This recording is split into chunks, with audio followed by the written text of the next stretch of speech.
গ্রামের নাম ছিল পোড়াগাছা। জনবসতি কম। সন্ধ্যার পরপরই এলাকা শুনশান হয়ে যেত। গ্রামের এক কোনায় বড় একটা বাস স্ট্যান্ড ছিল। দূর দূরান্ত থেকে আসা বাসগুলো রাতে এখানে বিশ্রাম নিত। বাস স্ট্যান্ডের পাশে কয়েকটা চায়ের দোকান, ছোট খাবারের হোটেল আর কিছু গ্যারেজ ছিল। তবে এলাকাটা নিয়ে নানা গুজব ছিল। লোকমুখে শোনা যেত গভীর রাতে এখানে অদ্ভুত কাণ্ড ঘটে।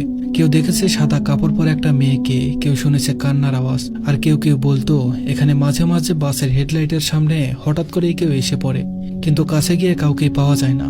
আমি এই বাস স্ট্যান্ডের পাশে চায়ের দোকানে প্রায় আসতাম। রাতে বাস ড্রাইভারের গল্প শুনতে আমার ভালো লাগতো। গ্রামের মানুষ আমাকে চিনতো, কারণ আমি শহর থেকে পড়াশোনা করে গ্রামে ফিরেছি বাবার জমি জমা দেখাশোনার জন্য। একদিন রাত 10টার দিকে আমি বাস স্ট্যান্ডে চা খাচ্ছিলাম। পাশের বেঞ্চিতে এক রিক্সাওয়ালা বসেছিল, ওর নাম রাব্বানি। তার রিক্সা একটু দূরে দাঁড় করানো ছিল। শুকনো গায়ের মানুষ, মুখে পানের দাগ, চোখে ক্লান্তি। আমার পাশে বসে এক বাস ড্রাইভার, নাম লাল মিয়া।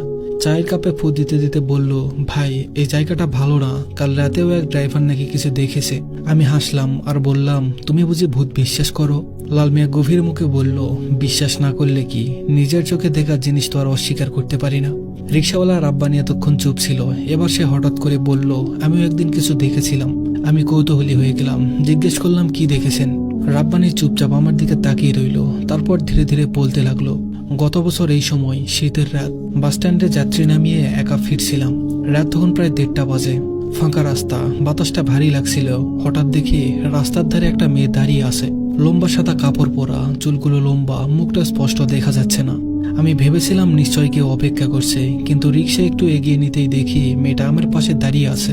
আমার শরীর হিম হয়ে গেল, গলাটা শুকিয়ে গেল। চোখের সামনে মেয়েটা, কিন্তু আমি জানি কয়েক সেকেন্ড আগেও সে অনেক দূরে ছিল।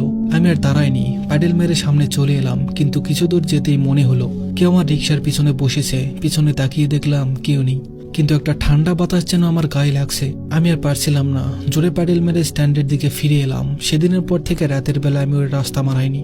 রাব্বানির কণ্ঠে সত্যিকারের ভয় ছিল।